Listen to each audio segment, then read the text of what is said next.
This is the New York Police Department's Bomb Squad. Part human, part dog, part robot, all one team. Lethal and indiscriminate.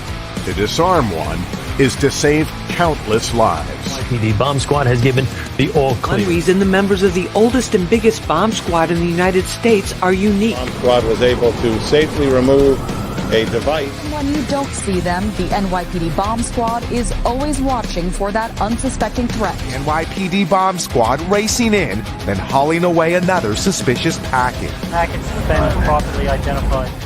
You're listening to Tales from the Boom Room, profiles of the NYPD's Arson Explosion Bomb Squad. Indeed, you are listening to Tales from the Boom Room, and it's volume 29, the first of two Tales from the Boom Room volumes you're getting this week. More on that a little bit later. Welcome back, ladies and gentlemen, to episode 218 of the Mike the New Haven podcast. If you haven't checked out the previous episode, that was the second of two previous Best of the Bravest volumes, interviews with the FDNY's elite. You got last week with Garrett Lindgren, a veteran of the FDNY Special Operations Command, worked in a lot of different companies during an excellent 21-year career at the FDNY, most notably with Squad 41, and later, of course, Big Blue, Rescue 3. Well, from the fire department, we go back to the police department, and we go to the boom room. But what's interesting about tonight's guest is that the boom room, if you will, is only but a small part of what was a 22-year career, and a very diverse one at that, in the NYPD. He was an NYPD chameleon of sorts, if you will, blending in numerous different commands, most of them in the Special Investigations Division. He was a veteran of squads like Missing Persons, Special Victims, Hostage Negotiation, and ultimately as well the Arson Explosion Squad, which is what qualifies him for the boom room, as I was telling him off the air. He had 5 years in there, as we'll discuss tonight. And that for this volume 29 of Tales from the Boom Room is retired NYPD Lieutenant Steve Russell. Steve, welcome. How are you? Hi, how are you? Thanks for having me. Thanks for being here. It's good to have you tonight. If you got a question for the lieutenant, submit it in the chat, and I'll make sure I get to it at the proper time. So, LT, where'd you grow up? I actually grew up in Queens, in Flushing Fresh Meadows. Lived there until I was 27, and then moved out to Staten Island. That's something that most people don't do. It's usually Long Island. No, I mean, you stayed within the five boroughs, and it's interesting when guys do that, because if you go out to Staten Island, I know it's getting a little expensive now, but it's very expensive to live in the city. It's somewhat more cost effective to live in Staten Island, and that's basically pretty much if they don't live in Long Island or Rockland County, all the firemen and cops live, right? Yes, they do. So you're bound to lots of neighbors. It's it's almost like Copland, the movie.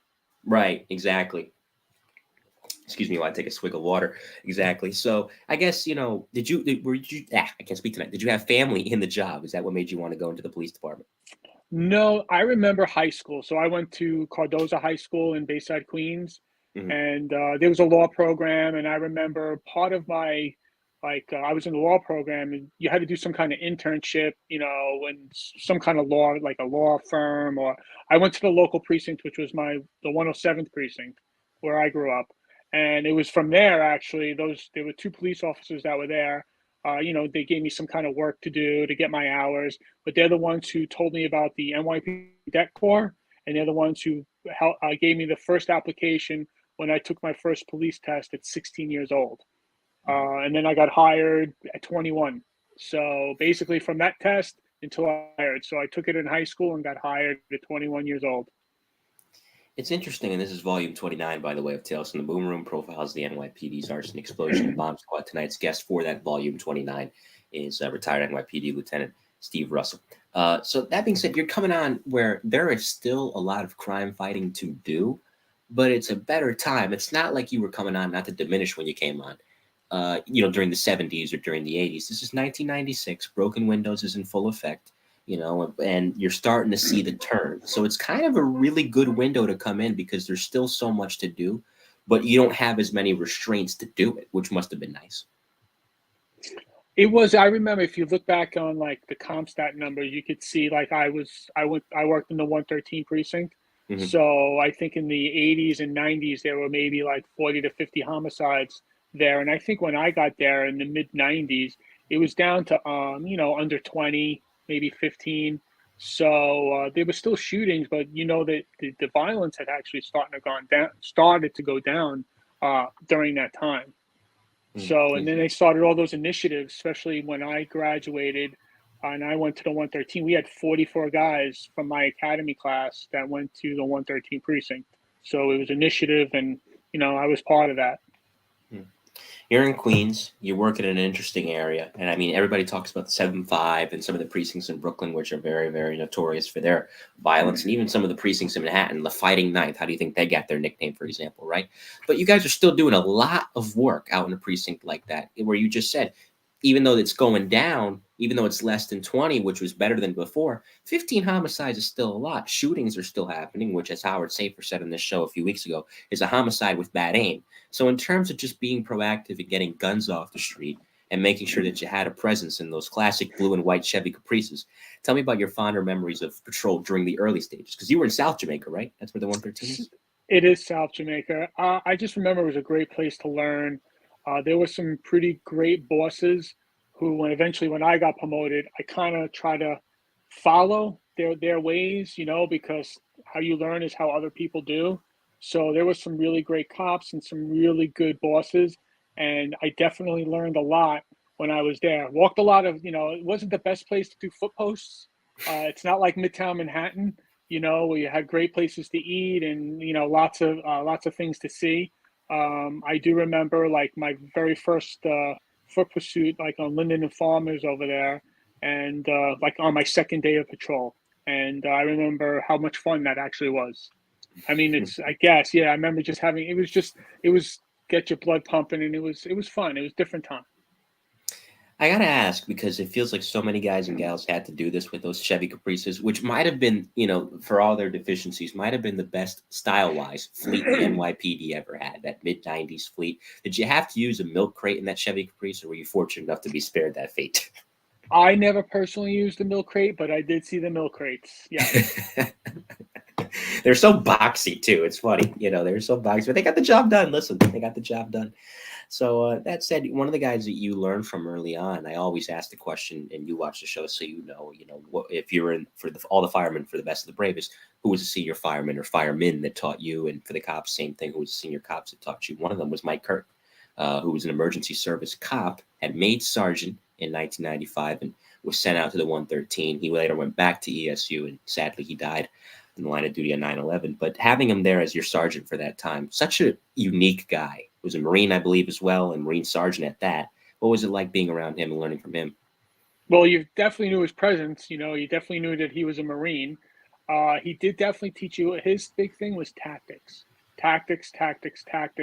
car stops, making sure you're using the proper tactics, going into a domestic, using the proper tactics. I remember I was riding with him one night, and we did a car stop, and what he did tell me to do is that he goes, I want you to point your flashlight at the mirror as you're walking up to the car.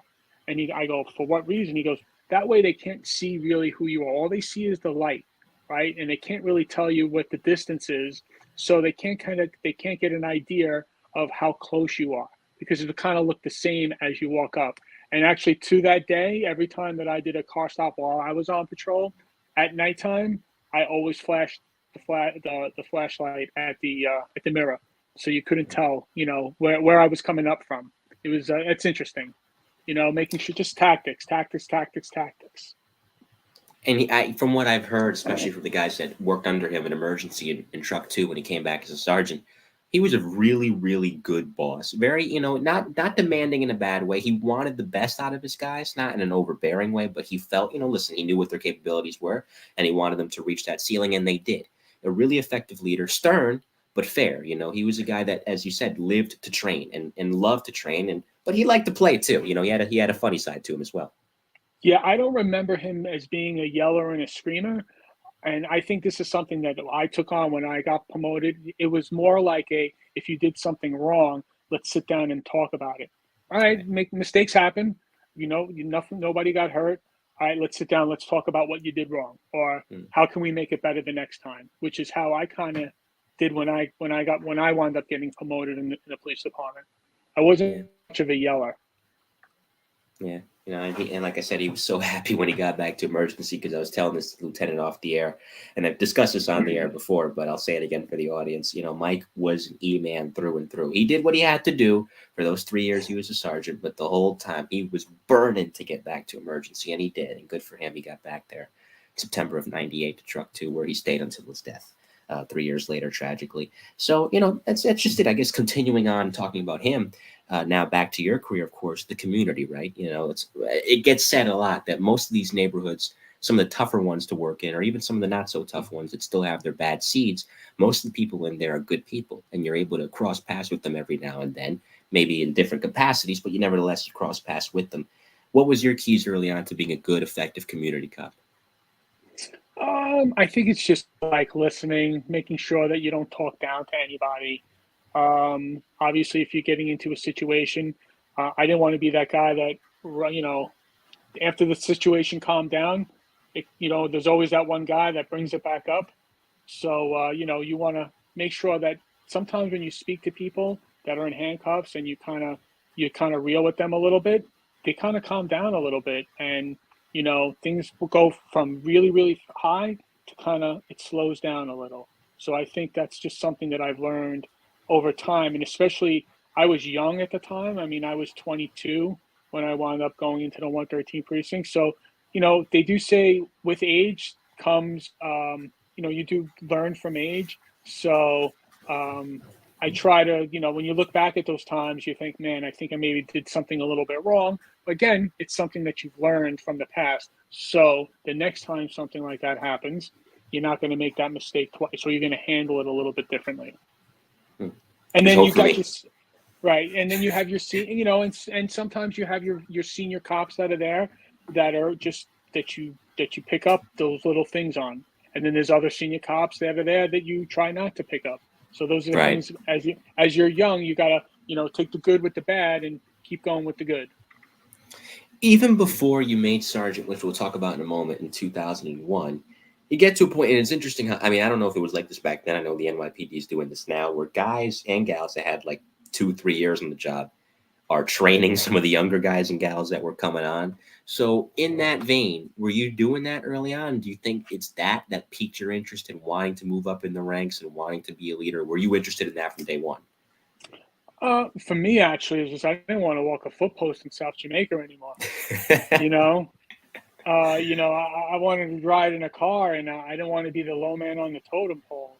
So, you know, and actually, I didn't want to. I just wanted to move up. I know there's something that I wanted to do, at least achieve a rank in the police department, something to be proud of. Unfortunately, I didn't get the rank of detective, but I got promoted quite young in the police department. I actually got promoted 1 week after I hit my 5th year anniversary, because I had gotten passed over before because I didn't have enough time in rank to get promoted to sergeant. So I was quite young. I was 26 years old when I got promoted to sergeant. So, and that was a big, big change, especially being 26, and now you're supervising people that are like twice your age.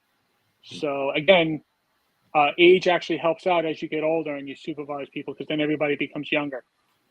I was going to say, it's so weird walking into a situation like that, right? And I remember Chief Fox talking about that when he was on the show with me a little while ago, where you walk in and there's somebody with 25 years on the job that's seen a thing or 5, especially working in New York, right? And now you have to be the one that tells them what to do in some situations. And that can be uncomfortable. I know it would be for me, because naturally some guys, you know, they work with it as best they can. Some guys understandably kind of look at the young sergeant and go, really? So what was the key for you to kind of breaking down what's obviously an awkward situation and making it feasible?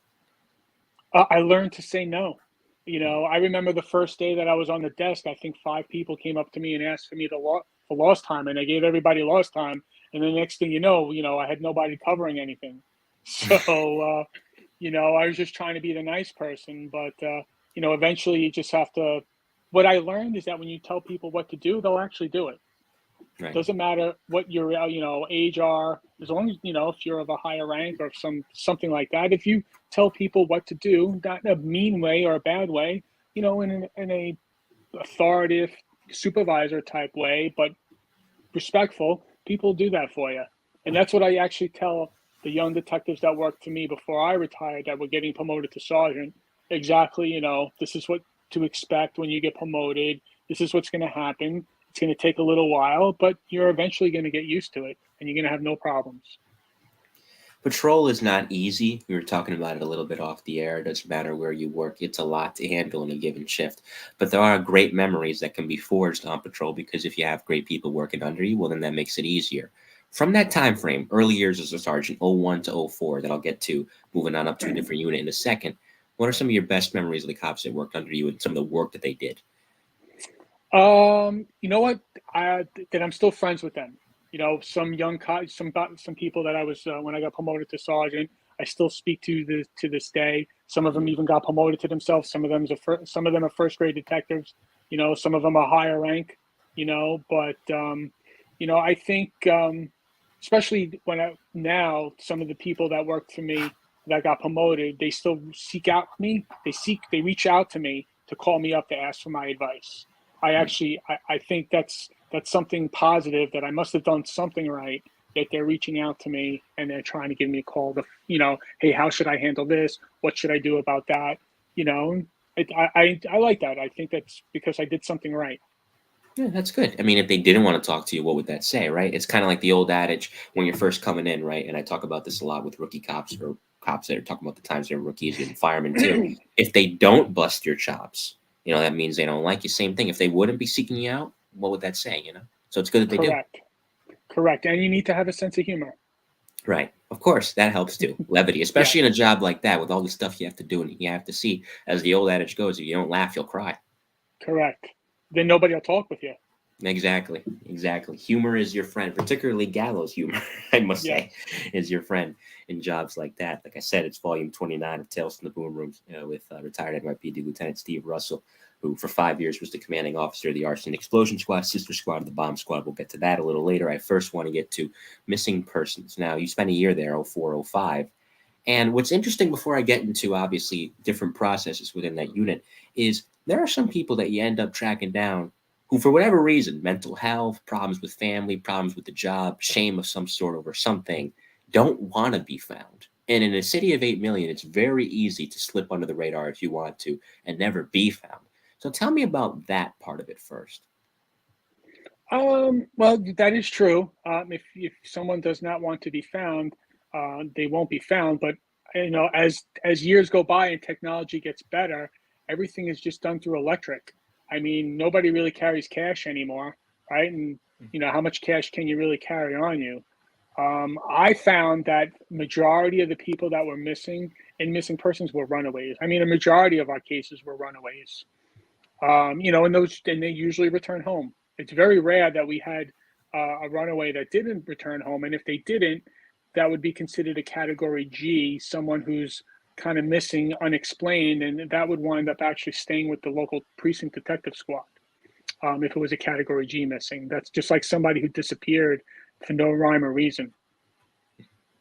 Real quick, because when you got there, it's 04, so it's not that long after September 11th, and missing persons was still trying. I mean, we knew these people had perished for the most part of this attack, but they were still trying to figure out exactly where they might have been and where they were seen last.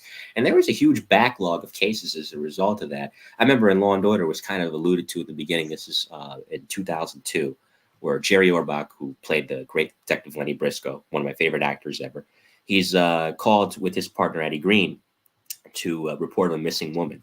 And Lenny kind of is exasperated. And he's like, can't we just give it to missing persons? It's a spring of 02, obviously. So Ed Green shoots back and he's like, I think missing persons is a little busy right now, alluding to that. So in 04, how much of those cases were you guys handling still? We really weren't. I mean, we still had, unbeknownst to myself before I got into missing persons, I didn't even know that we had detectives assigned to the morgue, right? So you learn something every single day. And then I was the morgue supervisor for the first 6 months that I was there. So that was something different that I've never been involved with before. But for the most part, that was something that the ME's office handled. We did wind up, I do remember when they started doing construction down for the towers again, they had found some bone fragments and stuff like that. So I do remember sending a detail of people down there, including myself, down there just in case during construction they found any type of bone fragments, and then then we would wound up calling the ME and taking that into evidence and stuff like that. But first, you got to call them down there, and it's amazing that sometimes they'll look at a bone, and within about a second, they go, "That's a chicken bone. It's a turkey bone," because they know exactly what human bones look like. Right, of course. And what you said with age, right? With age and experience, it basically becomes second nature to identify stuff like that, I imagine. Yes. Yeah. In terms of any mass casualty incident, sometimes you're trying to get rather be a plane crash, a huge fire, whatever it is, you're trying to account for who's where and what they might have been doing prior, and if they're out of town, if they're in town, but just somewhere else. What is missing person's role in gathering information of that sort at a mass casualty incident? Like anything else, the who, what, when, where, why, how, your obviously basic description of people. There is a system that when I started going there, which they will use now every once in a while, and you'll see it on some kind of building explosion, the UVIS section, the UVIS. Unfortunately, I can't remember what UVIS stands for right now, but it's like a victim. It was it was basically a victim identification, and I remember being involved with that in the very first part of it. So I remember, if we had when I was in A&E, we had a building explosion. It was a matter of incorporating that. I remember, I think that's when they wanted to create that. I had just gotten to missing persons right after the Staten Island ferry incident. So they were developing this type of system, which they'll use now, to try to make a designated phone line or email, where people could upload information and stuff like that, pictures, maybe DNA that you could possibly get, so people could get easily identified if they're unaccounted for. Right. And it's amazing, right, that was 2005, and you must have looked at the advancements then, because tech really didn't start to boom until the late 90s. You must have looked at the advancement then like, wow, that this is pretty amazing. Now in 2022, that kind of dwarfs it. It makes it look antiquated with what these cops what they have to work with now. I always like to say that the police department didn't quite get into the 21st century into maybe the late 2000s, right? So in the 90s, we were stuck in the 70s. In the early 2000s, we were kind of stuck in the 80s. And then, it kind of gotten where all of a sudden someone's like, hey, we need to start, developing stuff. And next thing you know, we started moving up, creating, instead of using paper or typewriters anymore, we went into a management case system, on the computer. We had to use 10 different systems to run 10 different names, 10 different ways. Now you just have one, in DOS, where you could just run or the real-time crime center, and you could just run things, and it works. It's so much better. Instead of having 10 different passwords for 10 different checks, it's all one-stop shopping. It took a little while, but finally somebody made a decision. And thank goodness they did. I remember a story, and it's in a book. Paulie Perricone, who you crossed paths with during your time in Arson Explosion, told me this story. It's hilarious. That it was his first bomb job that he actually handled with a fellow by the name of Ken Dean, and it was a bomb under a car. It was drug dealers beefing over territory. What else is new? And after they were done, they were making the report on it, and they were still using typewriters, mind you. This is 2004, and they were so happy they did the job well. They were just typed up 10 straight blank papers, ripped it up, and couldn't stop laughing to themselves. But I'm like, they're still using typewriters in 2004. Like, to your point, right? Man, I'm trying to think when the PET system kind of came. Yeah, I was already a lieutenant, so I mean, I think when I got promoted to lieutenant in 2005, they were still kind of doing typewriters. I don't think PETs kind of came. Maybe PETs was just about getting introduced around then. The property, for property. Maybe a little. I can't remember, but I do know it was definitely into the mid 2000s, almost still using typewriters. I kind of miss that era, though, not of the typewriters, because it must have been painful to have to do that. But like when tech still wasn't taken over yet, it was still kind of in its baby stage. We had iPods, things like that. We had Blackberries. I kind of missed that time. It was an interesting time. We had more of a balance back then before now. I mean, obviously, where tech just rules everything. Right, because you didn't look on your phone 24/7. Right, exactly. And now, just real quick, when you get promoted to lieutenant in 2005, I mean, it's not egotistical to look at oneself and be proud in a healthy way. Self-respect is a good thing. and to give yourself a pat on the back every now and then is not a bad thing at all. Yeah, did you stop and say to yourself, wow, I've been on the job now 8 years and I'm already a lieutenant? That's not bad. Not bad, Steve. I was happy. I was actually very happy with myself. But I was also now, I was in the detective bureau as a sergeant, and I had the taste, and all I wanted to do was get back into the detective bureau. So I did did some time on patrol in the first precinct, which I never worked in Manhattan before. It's definitely a whole other world. It was different. It was different than Queens South. It was different than Queens North. I It imagine. was, in Manhattan. I remember just driving around, going, "Wow, this is very nice." The food is good. The people are nice. And in the first precinct, not now because there's a lot of residential apartment buildings there now, but when I was there, they were just starting to build them. So after like 5 o'clock, 6 o'clock, the downtown Wall Street area, that part of Manhattan was just, there was nobody there. So you had the NoHo area, which was the busy part, but pretty much after like 6 o'clock, everything was very nice and quiet. It was very nice, I But imagine. now it's not like that. Now it's there's residential buildings everywhere. There's so it's got to be different for the better, But definitely, I remember after like 5, 6 o'clock, it was nobody there. It was nice. It was different, and also the first precinct at that time had the horses. So basically, you smelled horses all day long. And Is then that the one that's like right in the head? Oh, sorry. Go ahead. And then you stop smelling them because you're just so used to smelling it. Right. Well, yeah, after a while, yeah, you do get used to it. I was going to say, I didn't mean to cut you off there. Is that precinct the one you see it sometimes featured, when Fox is doing a promo during a ball game? Is that the one that's like right in the middle of Times Square? No. That's Midtown. That's the substation for Midtown South. The Okay. first precinct's Lower Manhattan. When you come out of the Holland Tunnel. Oh, okay. Where the Ghostbusters firehouse is. Yeah.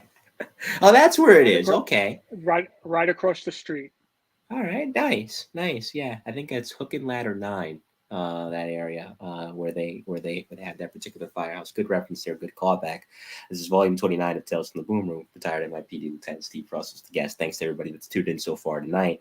So you were working in the Integrity Control Bureau, I should say, for about 6 years there before Arson Explosion, which we'll get to momentarily. A little bit different than IAB, which is the Internal Affairs Bureau. Kind of the same scope, but just slightly different. What differentiates Integrity Control from Internal Affairs, if anything? Well, I worked in the Special Investigations Division, so that included the Major Case Squad. They did the bank robberies, the kidnappings, the art theft, grand larcenies over a certain amount of money. It was the Arson and Explosion Squad. It was the Computer Crime Squad. It was the Missing Person Squad, and at that time, the Identity Theft Squad, which was a new unit to the NYPD.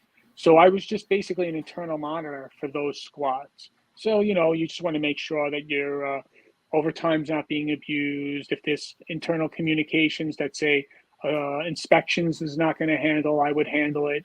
IP's not handling it. It'd be more of an internal monitor, making sure, if somebody did something kind of wrong, that you kind of nip it in the butt right there and you fix it and you move on. So that would be my thing. But the best part of it is that I was involved in, I would go out on search warrants with computer crimes. I would go out with I'd go out to Major Case, their bank robberies.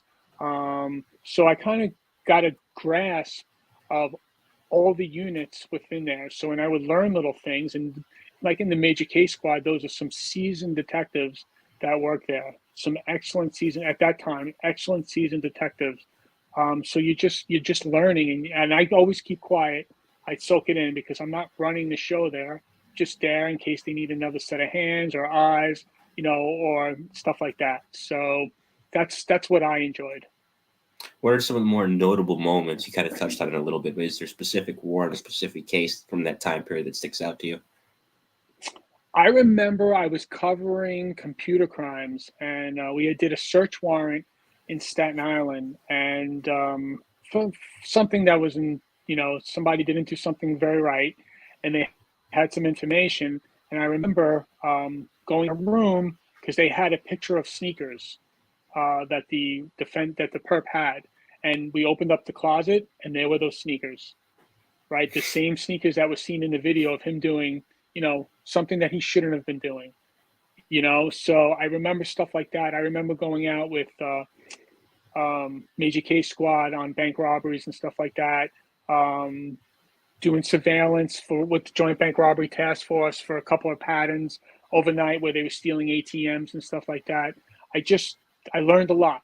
So, and I used that moving forward for when eventually I would start taking over my own detective squads. It was good. It was definitely a learning experience.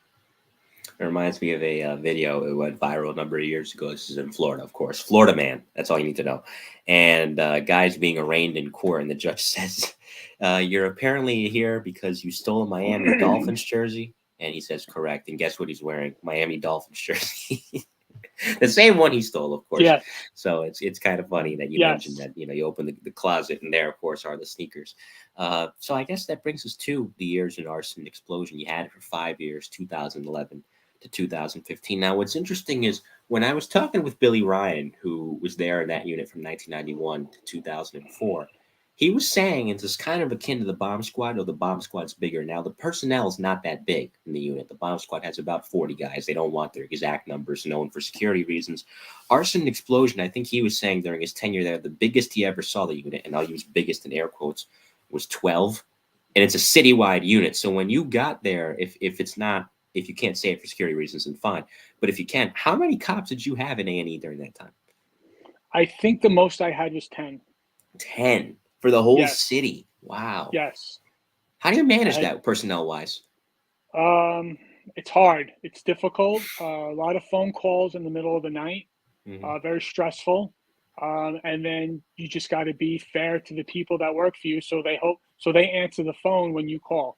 Right. Right. So, Monday through Friday was usually never an issue because people come, we had tours that started at 6 a.m. at that time. And then I started someone that started at like 4:30 in the morning because a lot of the jobs would be, between midnight and like say 4 or 5 o'clock in the morning. So at least I kind of got someone heading out there early in the morning who I didn't have to wake up because they were already up. So Monday through Friday was easy. And then we kind of did the, who's available this weekend, who's available on Saturday, who's available on Sunday if something happens. And that's how we worked while I was there. It was tough. I imagine, and again, it's like I said, even though you have the help of the fire marshals and you guys have a good working relationship, and obviously you have your friends over in the bomb squad, it is tough because, like I said, it's one thing to have that few number of cops under you. And if you're working in one borough and you're in Manhattan, it's difficult enough as it is. But to have to dispense that personnel to all 5 boroughs, I mean, I don't know how you did it. But I imagine after having to do that for 5 years, everything else was a cakewalk. It was. I definitely was able to handle big investigations, bigger jobs, speaking with bigger bosses, because those big bosses were always reaching out to me. So you learn to write a detailed email or a detailed report indicating what happened at this particular job. It probably made me a better boss. Than I ever was before, and a more confident boss also. One of the guys that you had working above you, and he was an interesting guy to say the least, still is Phil Pulaski, who during that time was the chief of detectives. And, I would say interesting with the capital I, very smart man, but very demanding in that he wanted the best out of his detectives too. And he didn't care what it was. He'd call you at any time. So what was it like having him as a boss? I could say he made me a better boss. I guess I could say he made me better and he made me think on my feet. Super difficult to work for. Very difficult to work for. I don't want to say anything bad. No, you don't have to. Just super difficult. And I think if you speak to anybody that's spoken with him on the phone, I would say a lot of times that yes, he did make me a better. And I speak to another chief that I'm very good friends with who's retired, who had lots of dealings with him, and we're both in agreement that he made you, our boss, a better boss. And if he didn't like you, you were dead. That just about sums him up. And I have spoken with him on the phone, and I could tell you, I thought I was detailed. Like, you see the research that I do. You saw my outline when I sent it over to you, and how much time and effort I put into that. That man, I thought I was like I said, I thought I was detailed. He trumps me in every respect. I don't know when he sleeps. I didn't know when he slept, to be honest with you. I don't think he ever got maybe an hour's worth of sleep a night. He was Nosferatu. Still functioned. Still functioned indeed. Yeah, he is still functioning. I mean, I can't say anything bad, but I could just say that he was a tough boss. Probably the toughest I've ever worked for, but made me better. I don't know how to explain it. It's like, I don't think I'd want to go through that again, right? But I learned, so it made me that much better. Definitely don't want to go through that again, but definitely made me better. I think a good comparison with Phil, and I got nothing against the guy, obviously. I like the guy, but he's a funny guy. If you're a hockey fan, you'll understand this reference. Remember Mike Keenan? I don't know if you follow hockey at all. Mike Keenan, it was the same exact thing, especially with the Rangers. You saw it. He put Brian Leetch through the ringer, and all the other guys in that team too. Even Messier. He gave it to Messier, gave it to Mike Richter, everybody. But they ended up winning the Stanley Cup under him. So he was pushing them to their limit, maybe even past it, but it worked because they got results. So I guess that's just about, you could sum up Phil Pulaski, NYPD Mike Keenan. Correct, but eventually it goes too far. And it comes back to haunt you. Yeah. And I imagine having Bob Boyce after him, again, piece of cake, right? It was different. Yeah. Definitely different. Yes, It was definitely different. Yeah, I have to get Bob on the show. I'm trying to. So you mentioned the fire marshals earlier, and Lou Garcia, he's retired by this point, but him and Jerry Sheehan years ago, who were very good friends and still are to this day, kind of rewrote the memorandum on what it was like for A&E and the fire marshals to team up. And that helped. It's still helping now. So I imagine that it was so great to have to call them up on certain cases and collaborate, because at the end of the day, even though it's different units, the same objective is what you all have in mind, which is trying to get somebody dangerous off the street. Correct. Well, also to figure out how the fire started also, because the biggest thing was definitely for DOA fires, and the police department always worried about their homicide numbers, right? So, there's when I was there, they averaged between 70 to 100 maybe DOA fire cases a year. So, out of those 100, how many were because of an intentionally set fire? Very few, actually. But anytime there's a dead person, people would always want to know, how did this fire start? And that's when the phone calls come in, and that's when Chief Pulaski would call, and you got to make sure that you give them that update, and you got to use a lot of fire terms, technical terms that makes them happy. Yeah, that's an engineering background. And he was an arson explosion guy, too. He did have A&E for a while under his command.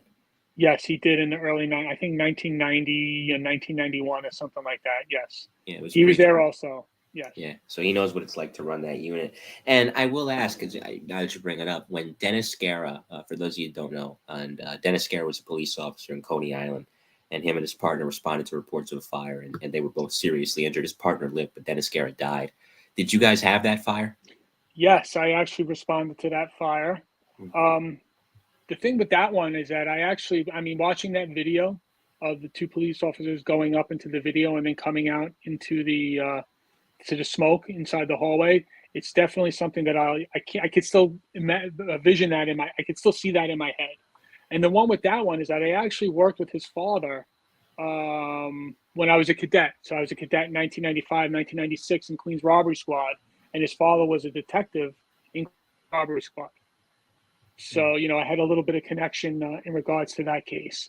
So I just remember, like, on a case like that, you want to make sure that you're properly vouchering that evidence, right? Making sure that you're doing everything that you're supposed to do, gaining the search warrants that you need to get search warrants. Because, the fire department can do their origin and cause without a search warrant, but something like that, you want to go stop for a second, time out, go get that search warrant, and then move on from there. So you're crossing your T's and you're dotting your I's.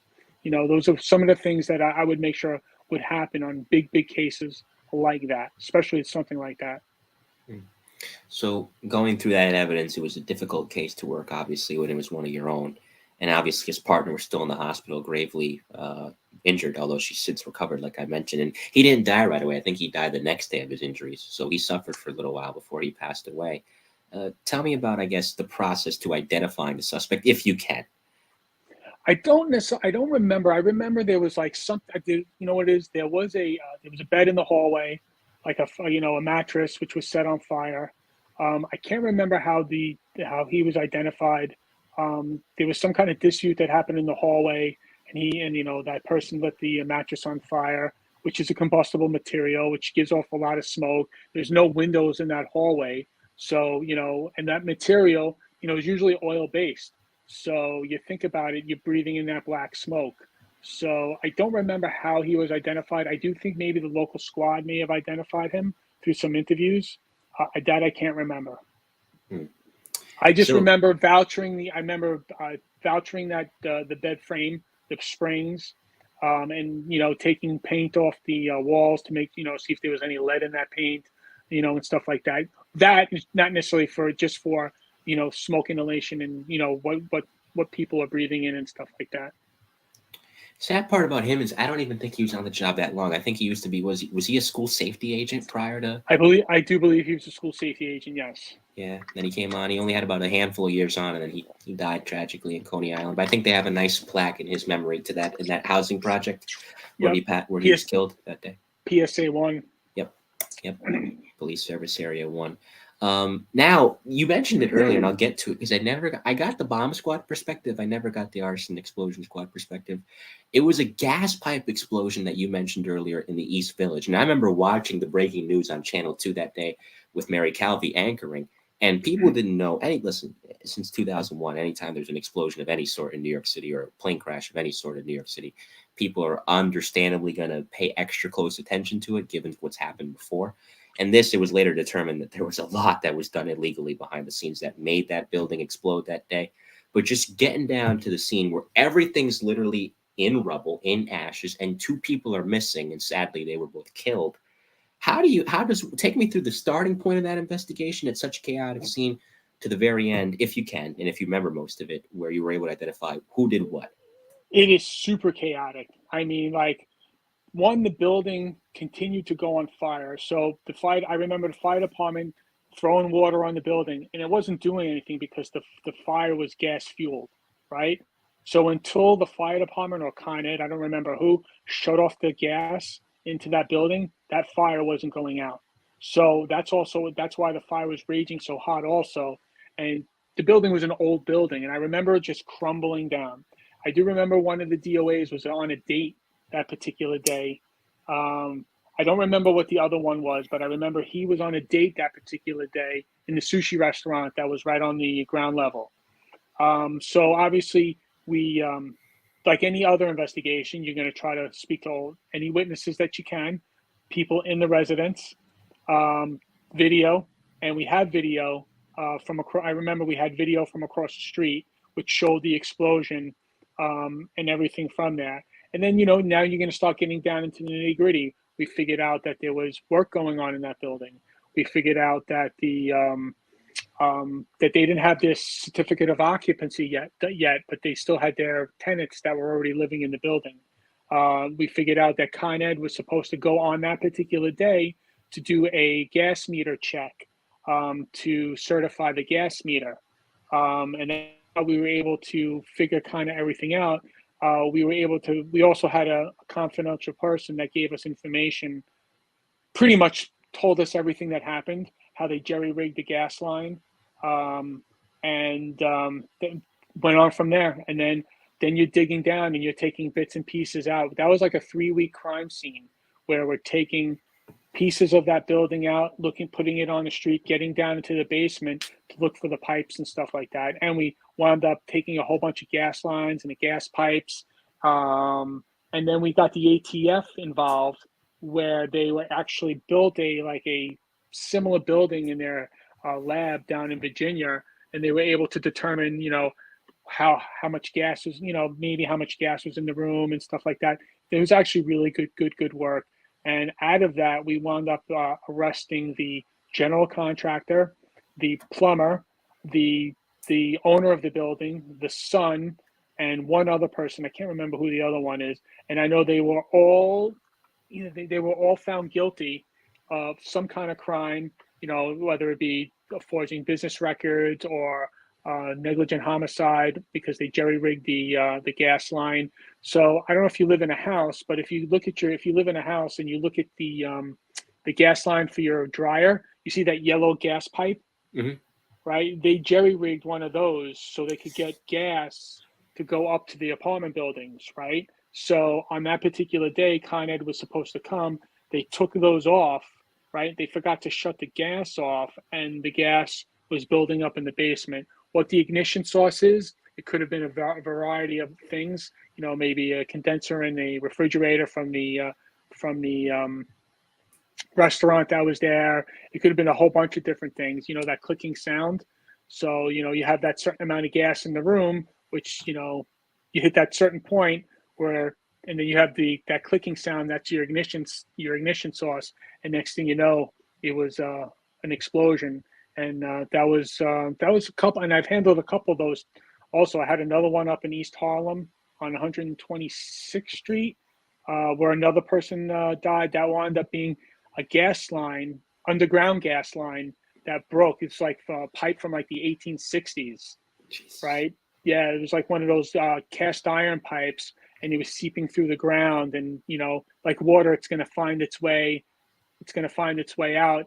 And again, went into the church that was over there, or the building, and another ignition source. It's just enough gas, and I believe someone died. I can't remember how many people perished on that one, but there were a couple people that died on that one also. That was another, and then we had that on video also. You could see the explosion from the basement come on up.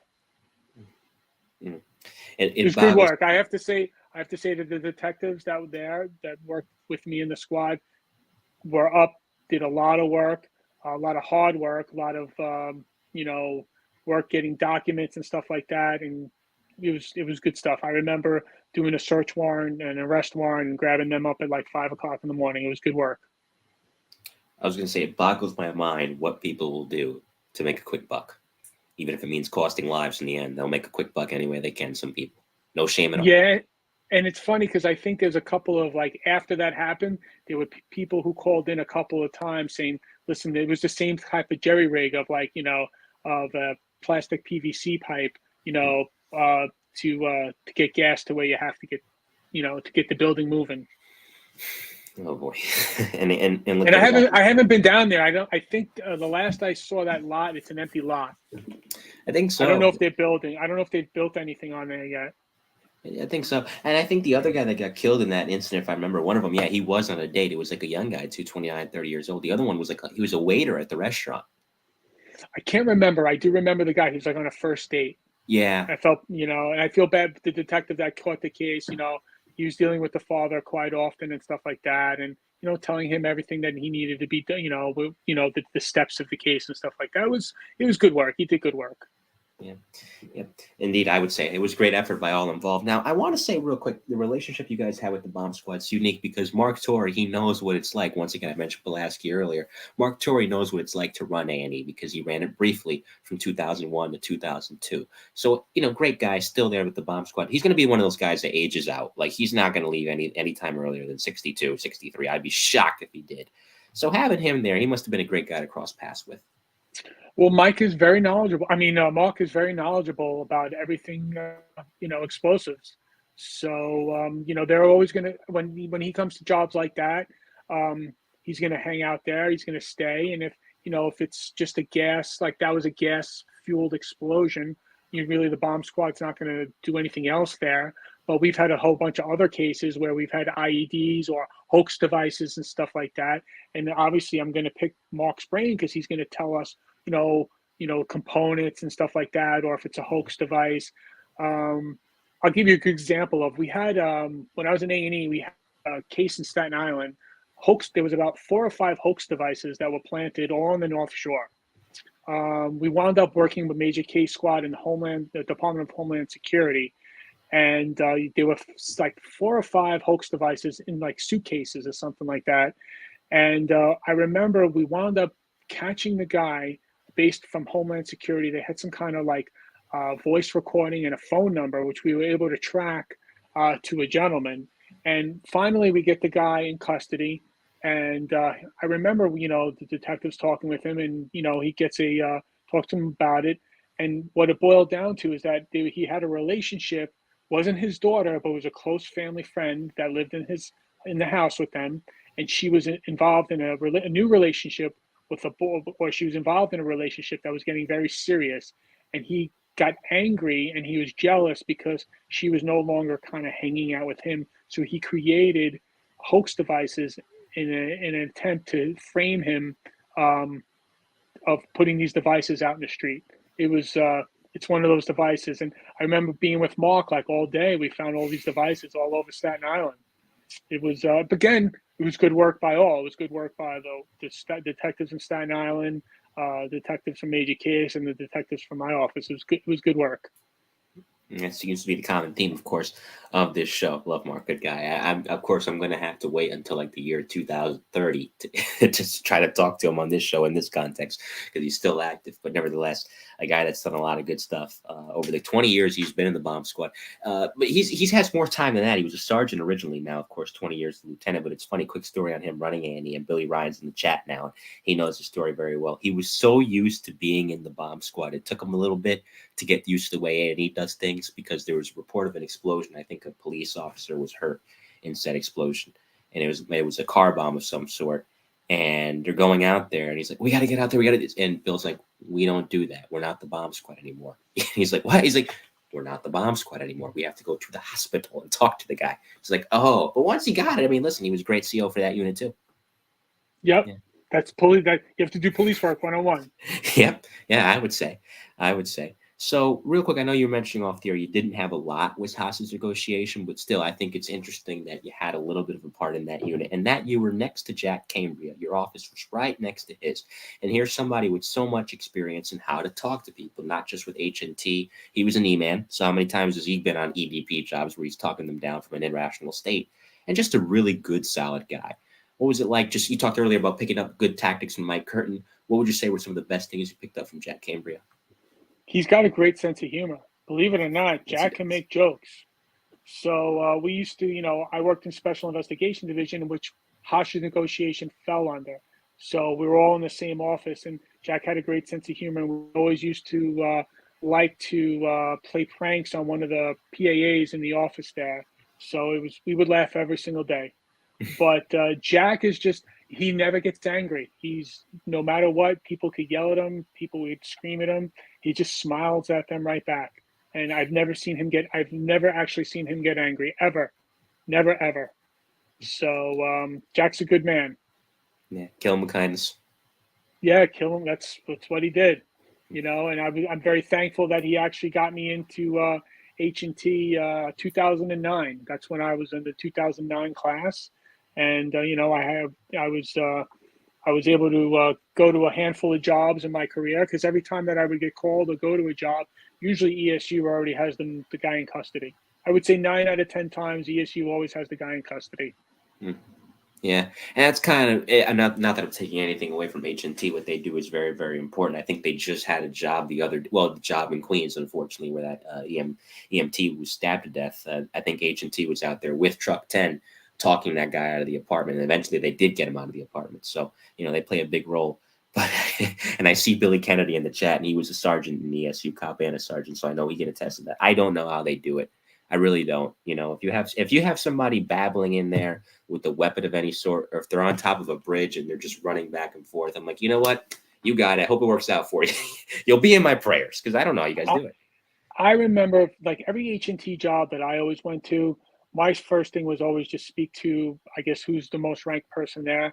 Usually there's a captain from ESU that's there. So I would always just confer with, him or her when you get there and go, "Hey, listen, I'm from H&T. Do you need anything from me? Do you want to, if they're if they're in dialogue with the person behind the door, then I'm going to keep that person in dialogue with that person behind the door. If they're not getting anywhere, I would go, well, would you like me or, the detective to go, try to speak with them through the door, or maybe try to get in contact over the phone.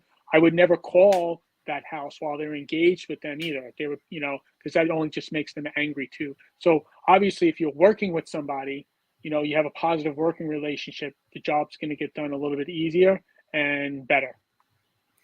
Real quick, there's a question here in the chat before I get to your SVU years, where you work with Olivia Benson and John Mudge. No, I'm just kidding.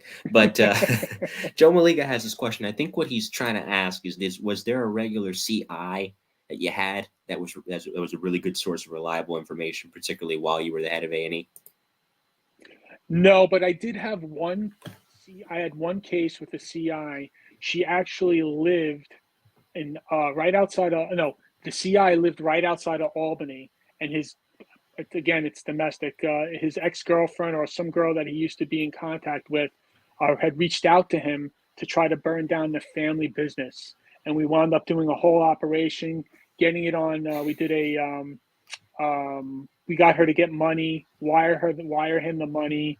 We got him on phone, got her on tape recorded message, asking him to burn down the family business. I guess maybe because it was like a grocery store, because I guess they weren't doing well and stuff like that. So that's the only time that I had a registered CI. And then for the building down in the East Village, we had somebody that worked on the site that gave us some information.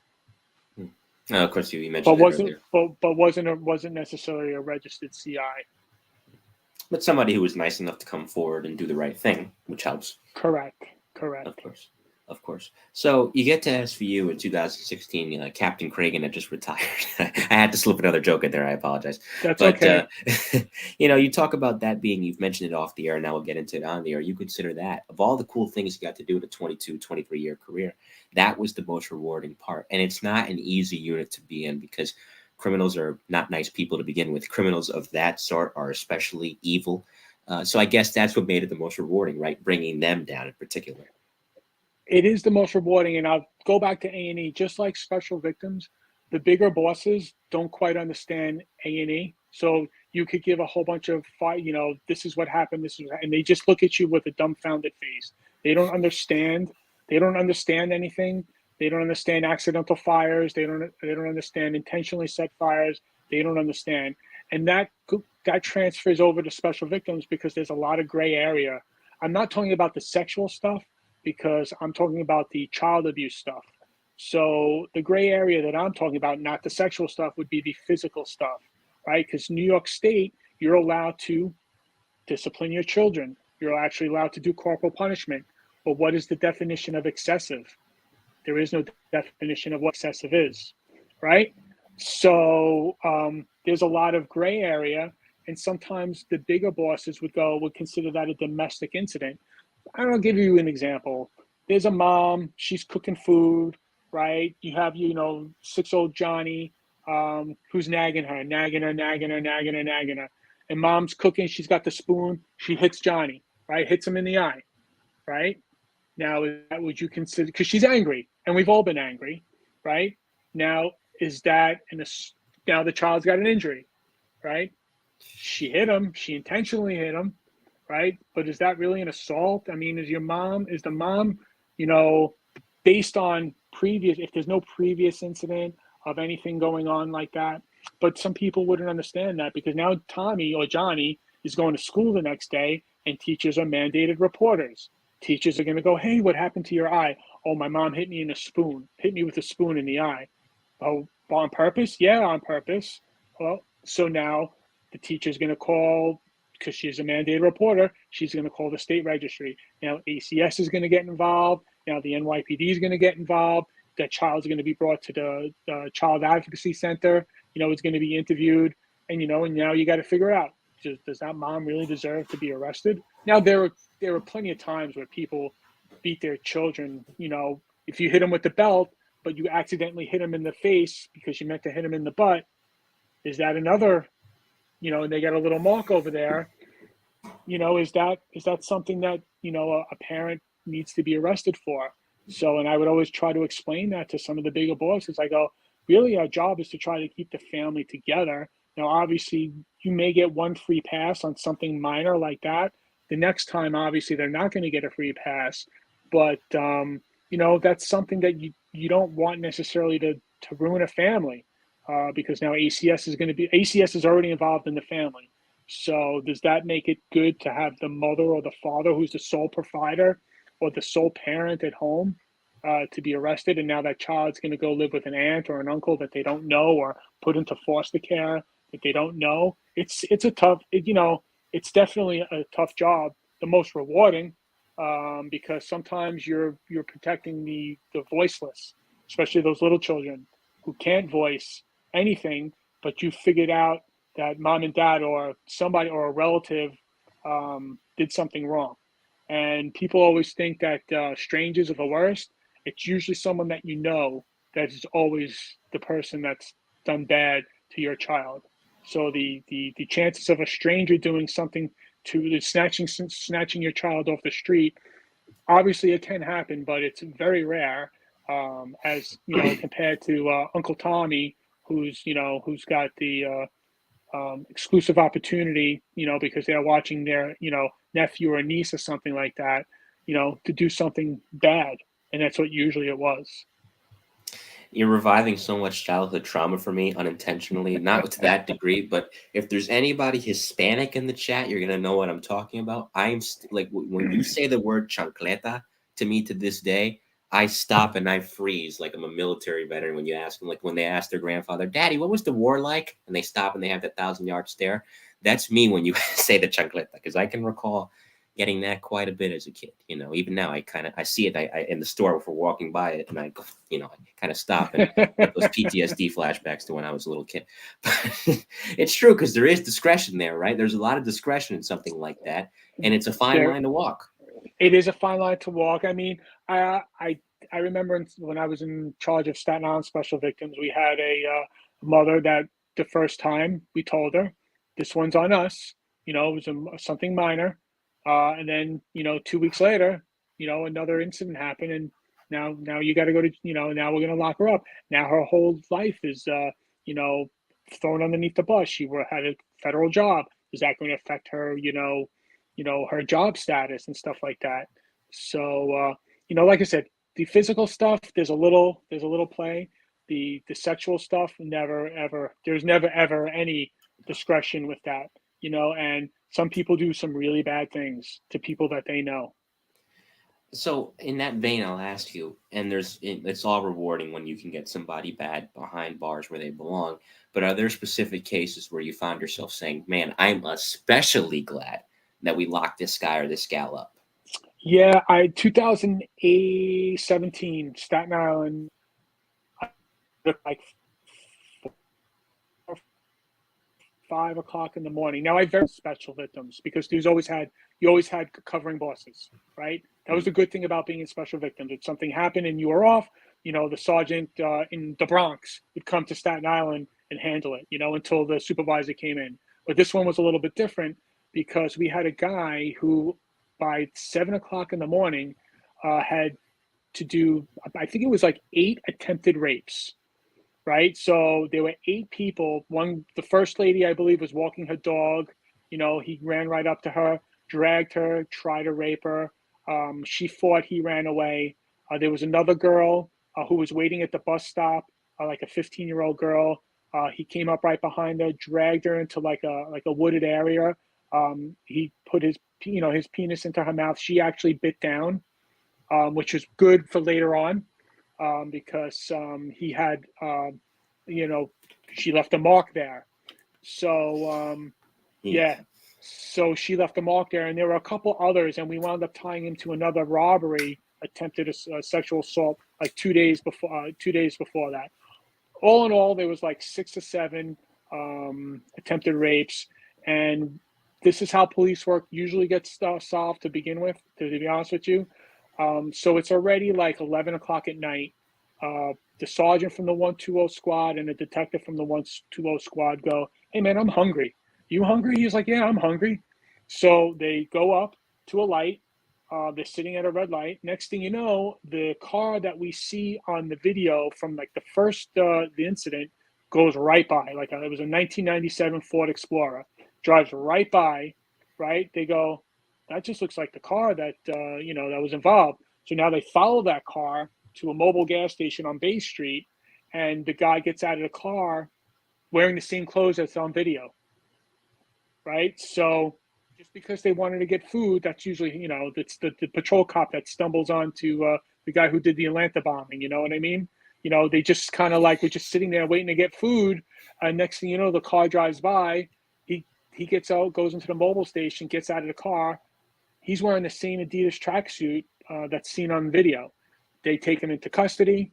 We wound up, getting a search warrant on his body where he had a bite mark on his penis.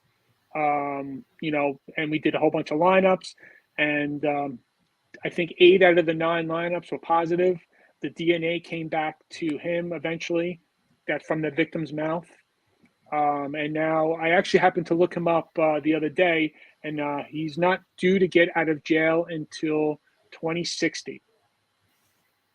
Excellent. Yes. And he ain't going to be alive by then, let me tell you. No, well, he'll be he was young, so I think he'll be like 62 by the time he's, he'll be something like that. He's able to get out. Well, one would hope that he'll be in his 60s before he gets out, at a minimum. Right. At a minimum. But, that's one of those cases that, who knows what it could have just kept on. And we still don't know. He never spoke with us. And to this day, we'll never know what really set him off. Maybe somebody in the hospital could let us know.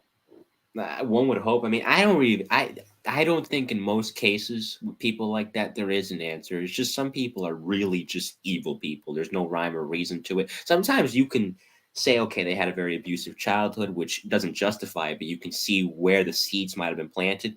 Some of these individuals just come from normal backgrounds, nothing really wrong in the family, no family history of anyone like this, and here's how they turn out. Yeah. It's unfortunate, but I wish I could speak to that person now and just figure out what was in that person. Just, even if you admit to something, other stuff which you can't use, I would just like to know what you were thinking in that particular, couple of days. Like what went on through your head. Yeah, I feel the same way. I'm in lockstep with you on that. Absolutely. And I think Sammy Peters hit the nail on the head. One of the viewers you have here, dirtbags like that can rot. She's right. She ain't lying. Right. I mean, again, I had cases in special victims where you had and this is horrible, 11-year-old girl who got impregnated by her stepfather. You don't know that she was pregnant until she gave birth, because they just thought that she was gaining weight. Oh God. And you know what? And most people, I'll be honest with you, it's funny when people like where I've worked and what I've done, I say Arson Explosion, they go, oh, that's pretty cool. And then because Special Victims is on TV, that's the part that people really kind of like, oh my God, I don't know how you did that work. I go, I guess, I mean, to be honest with you, 96% of that work is just regular police. It's the kind of 4%, or maybe like I guess in general, 98% of the population is good. It's the 2% that you deal with over and over and over again. Right? As someone once said to me, it's 2% or the 1% that's the bad, that you keep dealing with every single day over and over. They make the 99% people, fear for their lives. So I guess the 98% of the work is just regular, it's regular work. It's the 2% that, that you want to take somebody, shove them into the ground and, go, why are you doing this? But again, most rewarding work I've ever done, especially in the end when you're putting somebody in jail. And I guess when you think about it in that context, as you just laid it out so elaborately and succinctly, is that what helped you safeguard your mental health from seeing this kind of terrible stuff happen over and over and over again to good people, to such an innocent class of society? I would say for me, I mean, I'm a CrossFit guy, right? So, first rule of CrossFit is, you talk about CrossFit. And the second rule of CrossFit, you talk more about CrossFit. So for me, that's what keeps me mentally sane, right? I wake up in the morning, I work out, or in the afternoon, I work out. I try to stay healthy. Do things still come into my brain every once in a while, even from 20 years ago? Yeah, for some reason, you can never shake it. For some odd reason, something will happen and you're like, oh, you'll smell something, or you'll see something that, that kind of triggers that memory, or you're just laying in bed and you're like, why is this coming into my head right now? But you talk about it, you deal with it, and that's what I do. I just try to exercise and stay healthy. That's the best thing I can do. Yeah, I think that's a good remedy. I got a pension. I got a pension. I want this, I want it to last for at least another 25 to 30 years. Yeah, more than that. Aim for 40, aim for 50. You're still a young guy. Yes. Try to extend it. So, that being said, I guess I could ask you, and we'll get to the rapid fire momentarily. You're still active, obviously, post NYPD, but from the NYPD side, when did you know it was time to retire?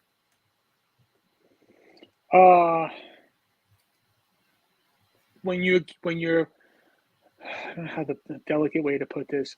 When you're fighting the fight for the people that work for you, and the people above you aren't putting out that same fight, then you realize that it's not worth it anymore, because you just keep getting yourself into trouble for doing what you think is right. It must have been a bittersweet day, though. It was. I didn't think I was going to do a day past 20, to be honest with you. But I did close to 23. And obviously, I needed the support at home to retire. If my wife didn't support me, then I'd still be in the NYPD. I do think of, listen, I think most people that'll tell you that retire, I miss the camaraderie of the office. I miss coming into the office, breaking chops, breaking balls, having fun, laughing, right? Then going out, doing the work, coming back, laughing again. That's what I miss. I miss that. I don't miss everything is, I needed to know it yesterday. Right. That I don't miss. I don't miss, because not everything was an emergency, but everything is an emergency in the NYPD. Everything is an emergency.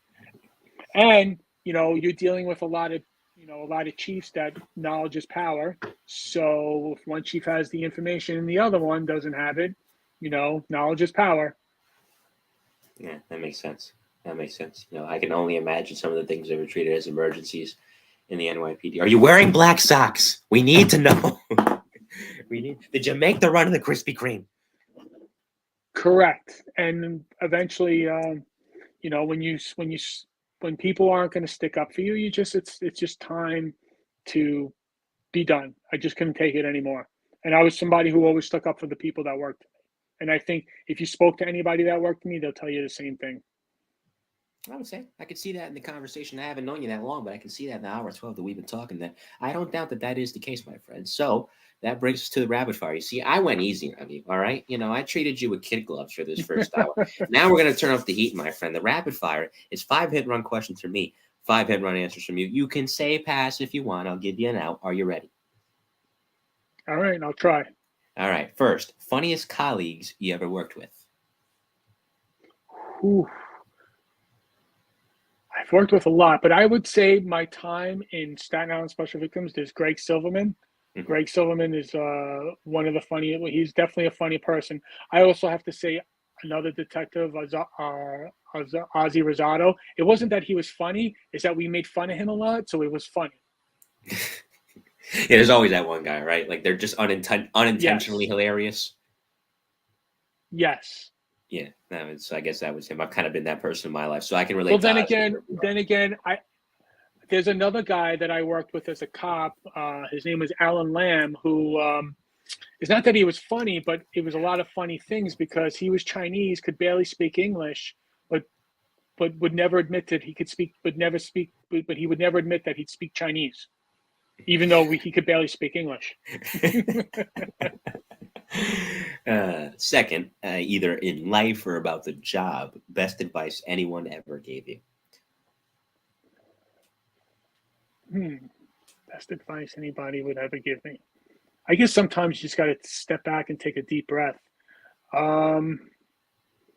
There's so many people that I've worked with. There's actually a couple of chiefs that I worked with that kind of like, I don't have a specific name. There's so many. That's fine. You want to take a pass? So many.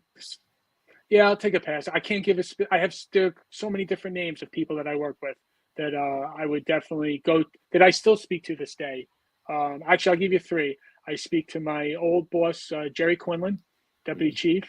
My old boss, Ronnie Haas, who's an inspector, and my old boss from Special Victims, Mike Osgood. Okay. All right. And, listen, that's good that you worked with a lot of people that could pass. I mean, we talked earlier about Cambria. We talked earlier about Curtin. There's been a lot of people across a 23-year career that gave you some helpful tips. Third, favorite cop show and or cop movie? I like NYPD Blue. Sipowicz.